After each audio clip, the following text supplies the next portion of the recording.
अस्सलाम वालेकुम students, hope you are doing well. जैसा कि आपको मालूम है कि हमारा अकाउंटिंग फॉर डेप्रिसिएशन का चैप्टर चल रहा था और उसके अंदर हमने बहुत सारे लेक्चर बनाकर अपलोड किए थे। आज का जो हमारा लेक्चर है उसके अंदर आपको सामने नज़र आ रहा होगा कि हम ट्रिकी और मिसिंग फिगर वाले क्वेश्चन करने वाले हैं, वो भी बीकॉम के लिए। तो बीकॉम पार्ट 1 के अंदर जो अकाउंटिंग फॉर डेप्रिसिएशन है उसमें आपका कॉस्ट ऑफ मशीन भी आती है, पांचों मेथड्स भी आते हैं, फिर एक्स्ट्रा ऑर्डिनरी वर्क वाला काम भी आता है, एसिड की लाइफ को रिवाइज आप करते हैं, ये वाला पार्ट भी आता है। एसिड को जब आप डिस्पोज करते हैं, एक्सचेंज करते हैं, डिस्कार्ड करते हैं, इसके केसेस भी हम देखते हैं। एक ही क्वेश्चन में तीन तीन अलग चीज़ें भी दी हुई होती हैं कि अगर कंपनी पहले सम ऑफ द 8 डिजिट मेथड इस्तेमाल कर रही थी और उसके बाद उसने क्या किया, मेथड चेंज करके स्ट्रेट लाइन पर ले आए और उसके बाद उसने दूसरी मशीन से डिस्कार्ड कर दिया या पहली वाली को सोल्ड आउट कर दिया। तो इस तरीके के मजीद क्वेश्चंस हम देखेंगे। तो वीडियो देखने से पहले आप लोग मेरे चैनल को सब्सक्राइब करें ताकि आइंदा आने वाली इसी तरीके से मजीद वीडियोस आप देख सकें और उससे फ़ायदा हासिल कर सकें। आज की वीडियो में हम दो क्वेश्चंस डिस्कस करेंगे। पहला जो हमारा क्वेश्चन है वो ईयर 2011 रेगुलर का है और क्वेश्चन नंबर 6 का पार्ट ए है, और देख लेते हैं कि इसमें आपको वो क्या बात बोल रहा है। कह रहे हैं कि Yasir and company provide the following information. Yasir and company ने ये इंफॉर्मेशन प्रोवाइड की कि आपको रेट पर यूनिट दिया हुआ है, कॉस्ट, सेल्वेज वैल्यू और एस्टिमेटेड प्रोडक्शन यूनिट्स। अगर हम जरा याद करने की कोशिश करें कि rate per unit, cost, salvage value और एस्टिमेटेड प्रोडक्शन यूनिट, ये हमारे पास डेप्रिसिएशन के किस फॉर्मूले में यूज होता था जी? यूनिट प्रोडक्शन या आउटपुट प्रोडक्शन मेथड के अंदर ये सारी चीजें इस्तेमाल हुआ करती थी।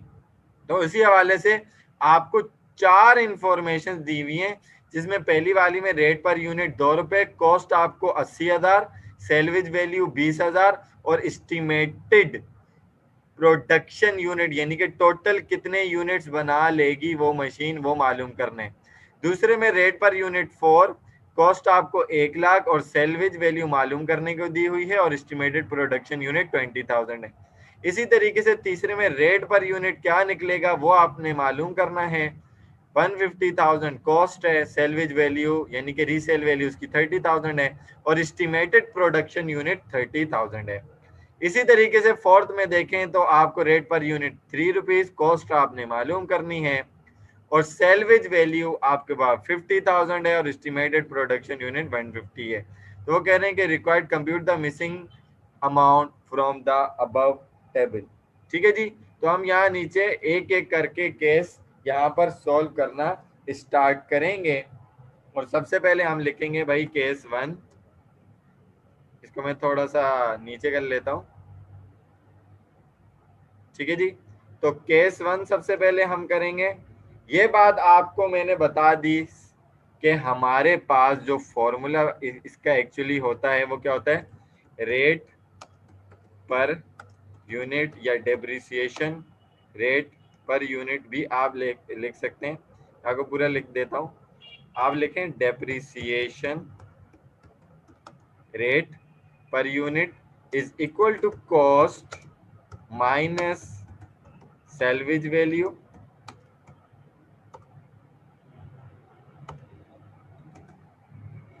सेल्वेज वैल्यू के बाद आपके पास क्या चीज आ जाती है, whole divided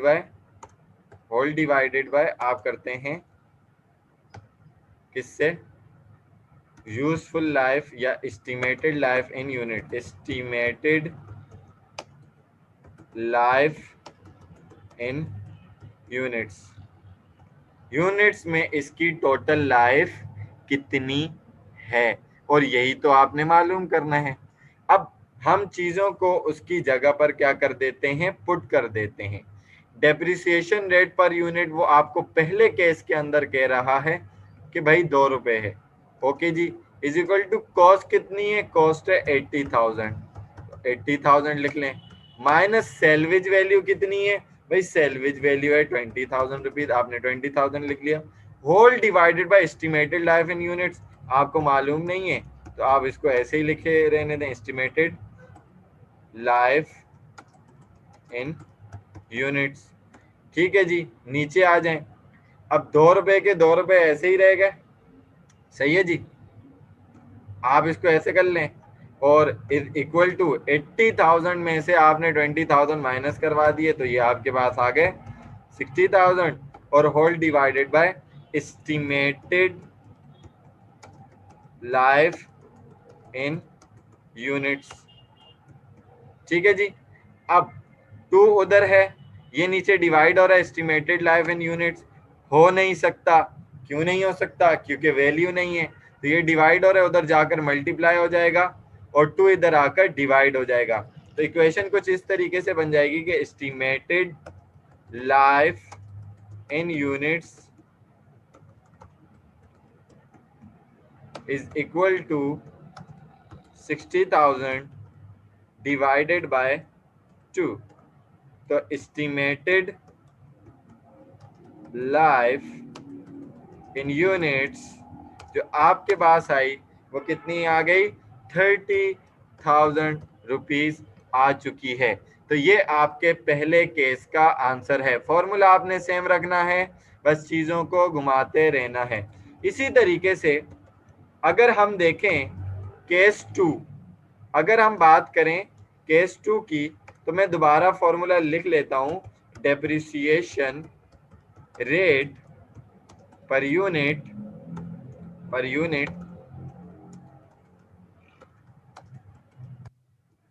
is equal to cost minus salvage value and whole divided by estimated life in units। अब केस 2 के अंदर हम डेटा देख लेते हैं कि हमारे पास क्या क्या है और पुट कर देते हैं। केस 2 में देखें तो रेट आपके पास 4 है, कॉस्ट आपके पास 1 लाख है और आपने मालूम करनी है सेल्वेज वैल्यू और एस्टिमेटेड प्रोडक्शन यूनिट है आपके पास 20,000, यानी कि क्वांटिटी आपके पास है। तो डेप्रिसिएशन रेट पर यूनिट आपके पास आ गया 4 rupees is equal to cost आपके पास आ गई 1 लाख रुपए की, माइनस करवाएं सेल्वेज वैल्यू तो मालूम करनी है तो इसको एज इट इज लिखा रहने दें, salvage value whole divided by estimated life in units जो आपके पास गिवन है वो है 20,000 रुपीज, वो है 20,000 रुपीज।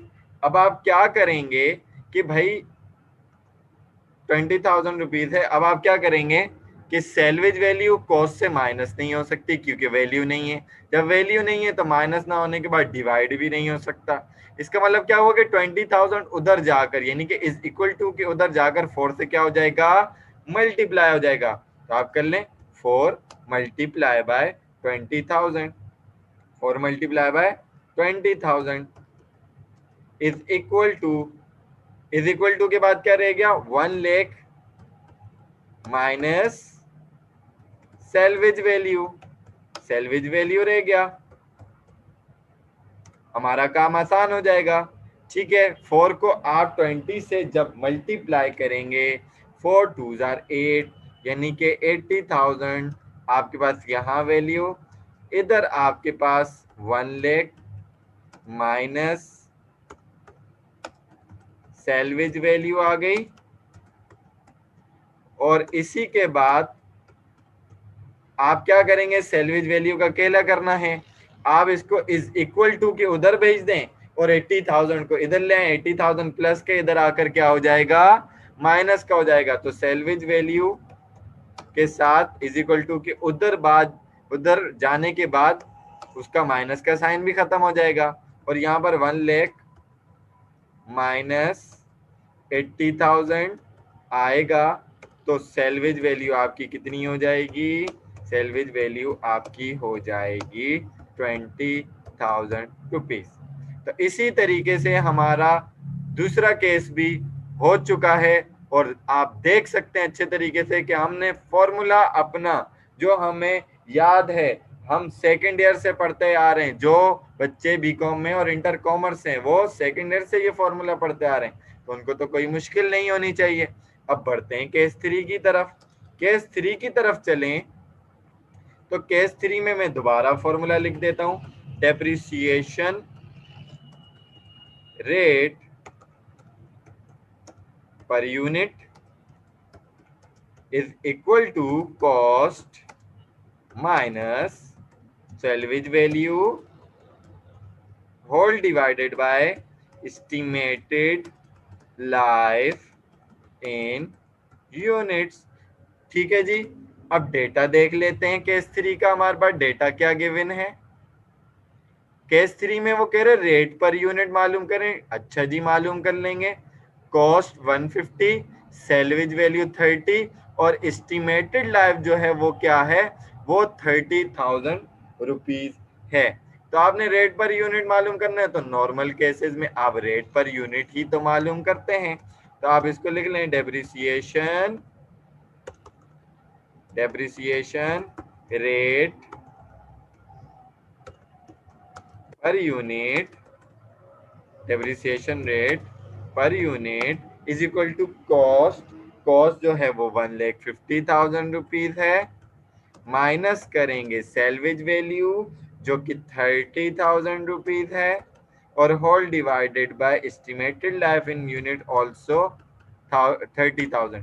तो डेप्रिसिएशन रेट पर यूनिट जो आपके पास आएगा वो क्या आ जाएगा? 150 minus 30 is equal to 120। 120 divided by 3, 3 4 12, तो ये आ जाएगा ₹4। ठीक है, तो डेप्रिसिएशन रेट पर यूनिट आपके पास क्या आ गया? ₹4। इसी तरीके से हम देखते हैं अपना केस नंबर 4। केस नंबर 4 में आपके पास दोबारा यही फॉर्मूला लगेगा। Depreciation rate per unit is equal to cost minus salvage value whole divided by estimated life in units। ठीक है जी, ये आपने फॉर्मूला लिख दिया। जब आपने फॉर्मूला लिख दिया, अब आप आगे बढ़ जाएं। अब हम देखते हैं डेटा को। अभी तक फॉर्मूले में 4 चीजें होती हैं, हमसे rate per unit, salvage value और एस्टिमेटेड लाइफ इन यूनिट मांग चुके हैं। तो चौथी चीज वो अब हमसे कॉस्ट ही मांगेगा। तो देखते हैं कि कॉस्ट कैसे निकालेंगे। तो केस 4 में चलते हैं। कह रहे rate per unit ₹3, salvage value 50,000, estimated production unit 150 और कॉस्ट आपने मालूम करके दिखानी है। तो डेटा में आप पुट कर लें कि डेप्रिसिएशन रेट पर यूनिट जो आपके पास है वो है ₹3। कॉस्ट आपने मालूम करनी है और माइनस कर देंगे सैलवेज वैल्यू, और सैलवेज वैल्यू आपके पास 50,000 रुपीज है। ठीक है जी, होल डिवाइडेड बाय 1,50,000 यूनिट्स आपके पास क्या आ जाएगा? Estimated life in units. तो आप इसको किस तरीके से करेंगे? कॉस्ट से माइनस सैलवेज वैल्यू नहीं हो सकता क्योंकि कॉस्ट मालूम नहीं है। होल डिवाइड फिर 150 से भी नहीं हो सकता, लेकिन एक काम जरूर हो सकता है कि ये डिवाइड वाले फिगर को हम उठा कर ले जाएं इज इक्वल टू के उधर, ये मल्टीप्लाई हो सकता है। तो हम कर लेते हैं multiply. 3 multiply 150,000 is equal to cost minus salvage value is 50,000 rupees. तो इसको जब हम मल्टीप्लाई करेंगे 3 को 150 से, तो ये आ जाएगा आपके पास 4,50,000 रुपीज। ठीक है जी, और इधर आ जाएगा कॉस्ट माइनस 50,000 आपकी सैलवेज वैल्यू। अब आपने क्या करना है? अगला फिगर मालूम करने, कॉस्ट मालूम हो जाएगी, 50,000 माइनस का है उधर लेकर जाएंगे तो ये क्या हो जाएगा, प्लस हो जाएगा, यानी कि 450,000 plus 50,000 is equal to cost. तो आपके पास बेटा कॉस्ट जो आ गई वो कितनी आ गई, वो आ गई 5 लाख रुपीज। तो इसी तरीके से हमने चारों केसेस को बड़ी आसानी से सॉल्व कर लिया है। इसको करने में हमें कोई भी मुश्किल पेश नहीं आई है। तो आई होप कि ये आपको बहुत आसानी से समझ में आ गया होगा। आपने कॉन्सेप्ट याद रखना है, बाकी कोई भी चीज मुश्किल नहीं है। तो ये क्वेश्चन हमने कर लिया है। इसी के बाद हम एक दूसरा क्वेश्चन करने जा रहे हैं और वो मैं आपको शेयर कर देता हूं। सो स्टूडेंट्स, अब हमारे पास एक और क्वेश्चन है जो बीकॉम पार्ट 1 2008 रेगुलर के अंदर आ चुका है। इस क्वेश्चन को हम पढ़ के देखते हैं कि ये क्वेश्चन हमें क्या कह रहा है, हमसे क्या मांग कर रहा है और हम इसको सोल्व कैसे करेंगे। कह रहे हैं Anil company purchase equipment, purchase किया इक्विपमेंट फॉर रुपीज 7 लाख रुपए का एक इक्विपमेंट परचेज किया। इसका मतलब कॉस्ट बता रहा है हमें। The estimated resale value at the end of its useful life is rupees 60,000, यानी कि उसके इस्तेमाल के बाद वो रीसेल हो जाएगी, वो एस्टिमेटेड वैल्यू है वो कितनी की हो जाएगी, 60,000। कंपनी यूज कर रही है straight line method, company use कर रही है straight line method for computing depreciation, depreciation को कंप्यूट करने के लिए। The quarterly depreciation of the equipment is rupees 20,000। जो क्वार्टरली यानी कि हर 3 महीने का जो डेप्रिसिएशन है वो कितने का है, वो 20,000 रुपीज का है। आपने क्या करना है, रिक्वायर्ड में compute total life in year of the equipment. Total life आपको पता है स्ट्रेट लाइन मेथड का फॉर्मूला, उसमें तो टोटल लाइफ आती है, तो टोटल लाइफ हमने मालूम करके दिखानी है। हम थोड़ा सा पहले अपना बना लेते हैं एक छोटा सा डेटा, ताकि आपको क्वेश्चन करने में आसानी हो। जैसे कि आपको मालूम है कि कॉस्ट आपके पास यहाँ पर कितनी है, 7 लाख रुपीज की कॉस्ट आपके पास गिवन है। कोई भी ऐसे घिचमिच वाले सवाल होना तो आप अपने लिए और आपकी आसानी के लिए डेटा बना लें और उसकी कुछ मेन वर्डिंग्स लिख लें ताकि आपको क्वेश्चन सॉल्व करने में आसानी हो। तो कॉस्ट यहाँ पर बेटा क्या है, 7 लाख है। रीसेल वैल्यू कह लें, रेजिजुअल वैल्यू कह लें, या क्या कह लें आप, स्क्रैप वैल्यू कह लें, ठीक है ना। इसको मैं सेल्वेज वैल्यू कह देता हूँ। सेल्वेज वैल्यू, सेल्वेज वैल्यू आपके पास कितनी है, सेल्वेज वैल्यू है आपके पास 60,000 रुपीज। अच्छा जी, फॉर्मूले के अंदर से हमारे पास दो चीजें हमें मालूम अच्छे तरीके से हो गई हैं। अब उसके बाद वो क्या कह रहा है, टोटल लाइफ हमने मालूम करनी है और एक इंफॉर्मेशन वो हमें ये दे रहा है कि भाई क्वार्टरली जो डेप्रिसिएशन है ना, क्वार्टरली डेप्रिसिएशन जो है वो कितना है, वो 20,000 है। क्वार्टरली का माना 3 महीने का, तो एक साल में कितने क्वार्टर होते हैं, एक साल में होते हैं 4 क्वार्टर। तो एक क्वार्टर का 20,000 है। अगर मैं इसको मल्टीप्लाई करवा दूं 4 से, अगर मैं इसको मल्टीप्लाई करवा दूं 4 से, तो ये मेरे पास डेप्रिसिएशन क्या आ जाएगा, एनुअल डेप्रिसिएशन आ जाएगा। Annual depreciation, annual depreciation is equal to 2 4 8, यानी कि 80,000 आपके पास एनुअल डेप्रिसिएशन है। और आपने मालूम क्या करना है, टोटल लाइफ इन ईयर्स मालूम करनी है। तो आप देख सकते हैं कि कितनी आसानी से आपने डेटा भी बना लिया और क्या मालूम करना है ये भी मालूम कर लिया। तो यही तो आपको क्वेश्चन में कह रहा है, आपने सारी चीजें एक जगह कर ली, ठीक है ना। कॉस्ट आपने लिख ली, रीसेल वैल्यू लिख ली, स्ट्रेट लाइन मेथड यूज करना है, अभी फॉर्मूला लिखते हैं, क्वार्टरली डेप्रिसिएशन को आपने कन्वर्ट कर दिया छोटी सी कंप्यूटेशन करके एनुअल में, और टोटल लाइफ आपने मालूम करनी है। तो यहाँ पर हम नीचे लिख देते हैं फॉर्मूला। फॉर्मूला इसका क्या है, फॉर्मूला इसका हम अच्छे तरीके से जानते हैं, annual depreciation expense, annual depreciation expense is equal to cost minus salvage value whole divided by total life in year या estimated life आप लिख लें, life in years। ठीक है जी।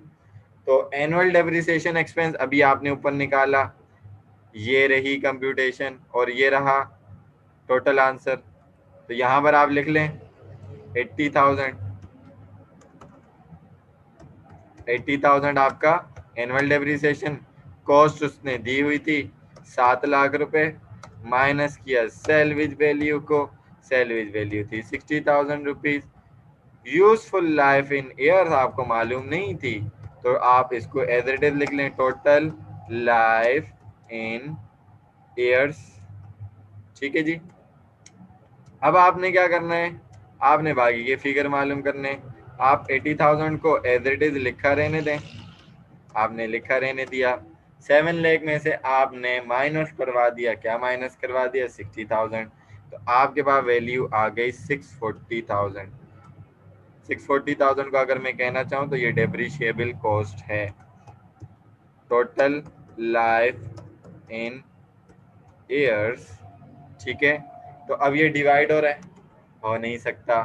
जब हो नहीं सकता डिवाइड, तो आप क्या करेंगे कि इसको इज इक्वल टू के उधर ले जाएंगे और 80,000 इधर आकर, क्योंकि जब आप टोटल लाइफ इन ईयर यहाँ डिवाइड हो रही, उसको वहां लेकर जाएंगे 80,000 के पास, तो वहां तो मल्टीप्लाई होगा। अब इससे भी तो मल्टीप्लाई नहीं हो सकता ना, क्योंकि इसकी वैल्यू नहीं है। ठीक है जी। तो इसको आप इधर भेज देंगे, तो ये भी नंबर आपस में क्या हो जाएंगे, आपस में ये हो जाएंगे डिवाइड। जब डिवाइड हो जाएंगे तो हमें total life in years value मालूम हो जाएगी। तो हम इसको अकेला कर देते हैं, total life in years is equal to 6,40,000 rupees divided by 80,000। तो टोटल लाइफ इन ईयर जो आपके पास आएगी, total life in years will be 640 divided by आप 80 करेंगे तो आपके पास 8 साल आ जाएंगे, 8 ईयर्स आ जाएंगे। तो देखें आपने ये क्वेश्चन भी बड़ी आसानी से कर लिया। तो दोबारा एक समरी में आपको दिखाता चलूं कि हमने आज के सेशन में 2 क्वेश्चन किए, मिसिंग फिगर वाला और एक रिवर्स वर्किंग वाला। ठीक है जी। एक क्वेश्चन था 2011 रेगुलर, क्वेश्चन नंबर 6 का पार्ट ए, जिसके अंदर 4 पार्ट करने थे। पहले पार्ट में, दूसरे पार्ट में, तीसरे पार्ट में, चौथे पार्ट में, चारों में आपका फॉर्मूला यूनिट प्रोडक्शन मेथड वाला लगना था। पहले में एस्टिमेटेड लाइफ आपने मालूम की, सेकंड वाले में आपने सेल्वेज वैल्यू मालूम की, तीसरे केस के अंदर आपने रेट पर यूनिट मालूम की, और चौथे केस में आपने कॉस्ट मालूम की। इसी तरीके से आप सेकंड क्वेश्चन पर आए, जब आप सेकंड क्वेश्चन पर आए तो उसके अंदर थोड़ी सी चीज चेंज थी, मेथड भी चेंज था, और उसमें आपने टोटल लाइफ इन ईयर मालूम करना था, और छोटी सी कंप्यूटेशन आपने एनुअल डेप्रिसिएशन के लिए भी की थी। ठीक है जी। तो यहाँ पर आपको दोनों का सॉल्यूशन अच्छे तरीके से समझ में आ गया होगा। आप बेल आइकन को दबाएं, सब्सक्राइब करें मेरे चैनल को, ताकि मैं मज़ीद आइंदा आने वाले वक्तों में आप लोगों के लिए और ज़्यादा वीडियोस बना सकूं। और अगर आप लोग डिमांड करते हैं कि आपको ये क्वेश्चन समझ में नहीं आता, तो आप वो भी मुझसे बनवा सकते हैं। कमेंट सेक्शन में आप क्वेश्चन करें, एयर क्वेश्चन मेंशन करें, तो मैं उसके ऊपर लाजमी तौर पर वीडियो बनाऊंगा, ताकि आप लोगों को आसानी हो, और ज़्यादा से ज़्यादा आप लोगों को शेयर करें, ताकि उन सबको भी फ़ायदा हासिल हो सके।